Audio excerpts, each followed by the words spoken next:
அது எந்த கண்ட்ரியோட ஃப்ளைட்னு தெரியலிங்க.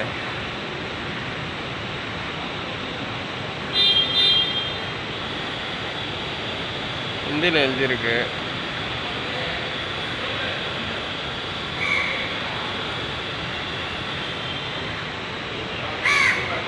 இப்படி பார்த்தாலும் ஒரு ஃப்ளைட்டு 500 கோடி டு 1000 கோடி ரூபா வரும்னு நினைக்கிறேங்க.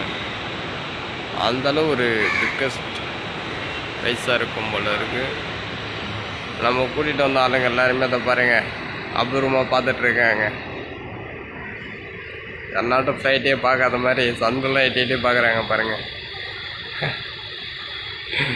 நினச்சாவே அபூர்வமாக இருக்குங்க. அது ஒரு ஃப்ளைட் ஒன்று கிளம்புதுங்க, அது பாருங்கள்.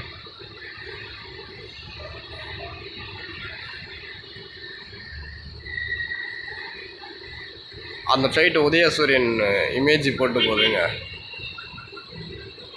இந்த ஃப்ளைட்டில் வந்து அந்த ஒட்டகத்தோட ஃபேஸ் தெரியுது. அநேகமாக அரபியாக இருக்குமோன்னு நினைக்கிறேன்.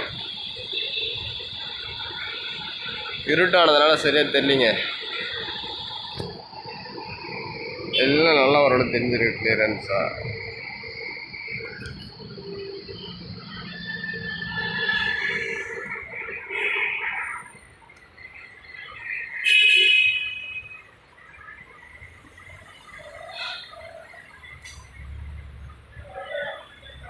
ஒன் டைம் மேட்ச் ஃபைட்டில் போயிடணும் ஒரு எய்முங்க. கண்டிப்பாக அந்த ஆசையை நிறைவேற்றி வைக்கிறது. பாருங்கள் எவ்வளோ க்ரௌடு பாருங்கள், எவ்வளோ கூட்டம், எவ்வளோ இது பாருங்கள். வெளிநாடு போயிட்டு வந்தவங்களுக்கோசரம் வெயிட் பண்ணி கூட்டிகிட்டு போகிறதுக்கோசரம் எவ்வளோ ஒரு தூரம் இருக்காங்க, எவ்வளோ கூட்டம் இருக்க பாருங்கள். நம்ம நாட்டை விட்டு வேறு ஒரு நாட்டுக்கு போயிட்டு அவங்க அங்கே போய் சம்பாதிச்சு எவ்வளோ கஷ்டப்பட்டு இங்கே வீடு வர பார்த்து அவங்களுக்கு இருக்கக்கூடிய ஒரு சந்தோஷம் நினச்சி பார்க்க முடியாதுங்க. அதெல்லாம்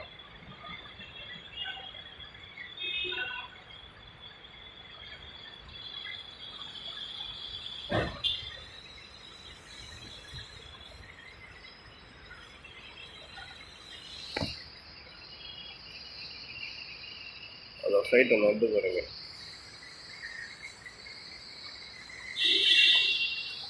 ஏர்போர்ட்டில் லாரி பஸ்லாம் சுற்றிட்டு இருக்குங்க.